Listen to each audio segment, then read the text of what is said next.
हम आपका knowledge base YouTube channel में स्वागत करते हैं। बिल्कीस के सिंहासन का चमत्कारी स्थानांतरण।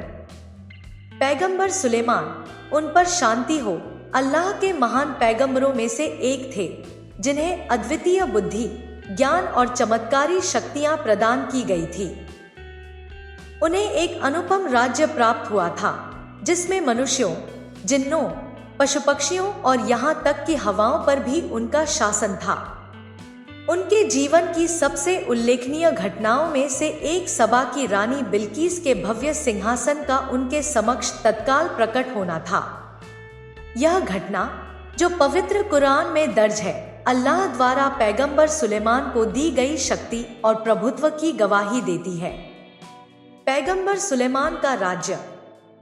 पैगंबर सुलेमान, उन पर शांति हो, ने अपने पिता पैगंबर दाऊद, उन पर शांति हो, से पैगंबरी और शासन प्राप्त किया। वे न्यायप्रिय और बुद्धिमान शासक थे, जिनका साम्राज्य केवल मनुष्यों तक ही सीमित नहीं था, बल्कि जिन्न, पक्षी और अन्य प्राणियों पर भी उनका नियंत्रण था। अल्लाह के आदेश से जिन्न उनकी सेवा में थे, जो निर्माण कार्यों, मोती निकालने और अन्य कार्यों में सहायता करते थे। वे पशु पक्षियों की भाषा भी समझते थे, जिससे उनका राज्य अनूठा और अद्वितीय बन गया था। उनके शासन का एक महत्वपूर्ण क्षण सबा की रानी बिल्कीस से उनकी भेंट थी, जिसकी कहानी उनके सिंहासन के अद्भुत स्थानांतरण से गहराई से जुड़ी हुई है। सबा की रानी और उसका सिंहासन। बिल्कीस सबा राज्य की रानी थी, जो वर्तमान में यमन या इथियोपिया में स्थित होने का अनुमान है। वे अत्यंत बुद्धिमान शासिका थी और उनके पास एक विशाल, भव्य तथा शक्तिशाली सिंहासन था, जो उनकी सत्ता का प्रतीक था। कुरान में वर्णन है कि वह एक अत्यंत समृद्ध और शक्तिशाली शासक थी, किंतु वे और उनकी प्रजा सूर्य की उपासना करते थे। पैगंबर सुलेमान, उन पर शांति हो, को इस बारे में हुदहुद नामक पक्षी से जानकारी प्राप्त हुई और उन्होंने रानी बिल्कीस को एक पत्र भेजा, जिसमें उन्हें अल्लाह की उपासना करने का निमंत्रण दिया गया। इस पर विचार करने के बाद बिल्कीस ने सुलेमान के दरबार में स्वयं आकर सत्यता की जांच करने का निर्णय लिया।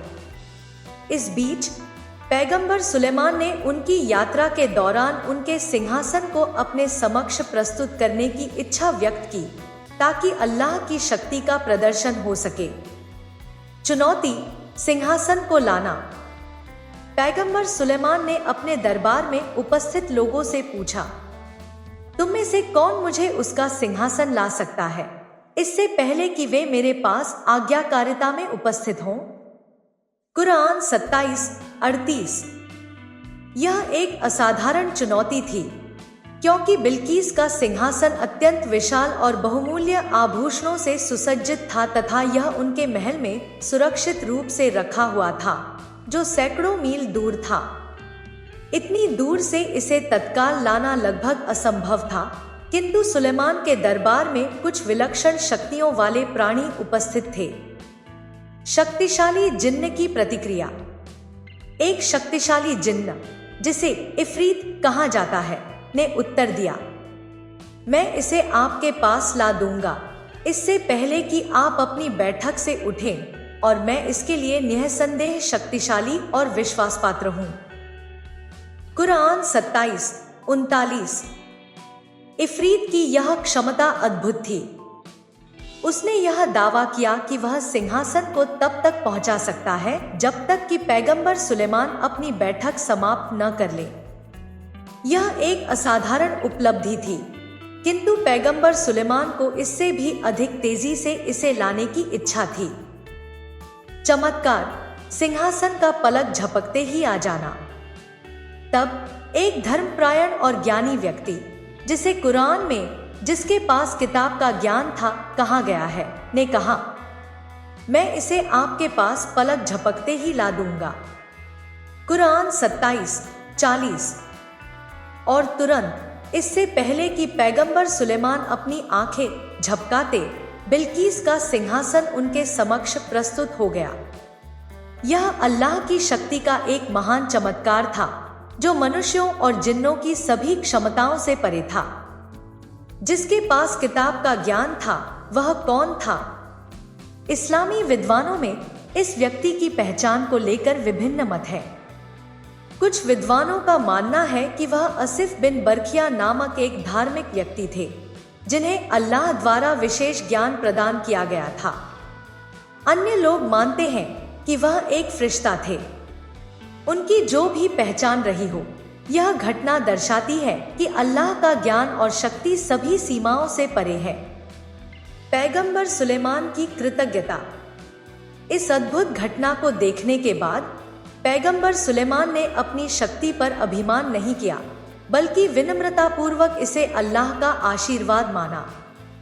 यह मेरे पालनहार की कृपा है ताकि वह मुझे परखे कि मैं कृतज्ञता करता हूँ या अकृतज्ञता। और जो कोई कृतज्ञता करता है वह अपने ही लाभ के लिए करता है, और जो अकृतज्ञता करता है तो निःसंदेह मेरा पालनहार निस्वार्थ और उदार है। कुरान 27:40। यह उनकी विनम्रता और इस सत्य की स्वीकृति को दर्शाता है कि सभी शक्तियां और चमत्कार केवल अल्लाह के द्वारा है। बिल्कीस की प्रतिक्रिया और इस्लाम स्वीकार करना। जब बिल्कीस पैगंबर सुलेमान के दरबार में पहुंची तो उन्होंने अपने सिंहासन को देखकर आश्चर्यचकित होकर कहा, यह तो ऐसा ही है जैसे यह मेरा ही सिंहासन हो। कुरान 27:42। इस चमत्कार ने उन्हें सत्यता को स्वीकार करने के लिए प्रेरित किया और अंततः उन्होंने इस्लाम स्वीकार कर लिया। हे मेरे पालनहार, मैंने अपने ऊपर अत्याचार किया और मैं सुलेमान के साथ अल्लाह समस्त संसारों के पालनहार के समक्ष समर्पित होती हूँ। कुरान 27:44। कहानी से सीखने योग्य बातें। एक, अल्लाह की शक्ति असीमित है, वह पल भर में असंभव को संभव कर सकता है। 2, सच्चे नेतृत्व में विनम्रता आवश्यक है। पैगंबर सुलेमान ने अपने राज्य और चमत्कारों पर घमंड नहीं किया। 3, ज्ञान बल से अधिक प्रभावशाली है। किताब के ज्ञान वाले व्यक्ति ने जिन इफरीत से अधिक तेजी से सिंहासन को स्थानांतरित किया। 4, सत्य को स्वीकार करना सफलता की कुंजी है। बिल्कीस का इस्लाम स्वीकार करना सच्चाई की खोज की मिसाल है। निष्कर्ष। बिल्कीस के सिंहासन का तत्काल स्थानांतरण पैगंबर सुलेमान के जीवन की सबसे असाधारण घटनाओं में से एक था, जो अल्लाह की असीम शक्ति का प्रमाण है। यह कहानी हमें विश्वास, विनम्रता और कृतज्ञता का मूल्य सिखाती है। हमारी टीम सभी जानकारी प्राप्त करने के लिए कड़ी मेहनत करती है।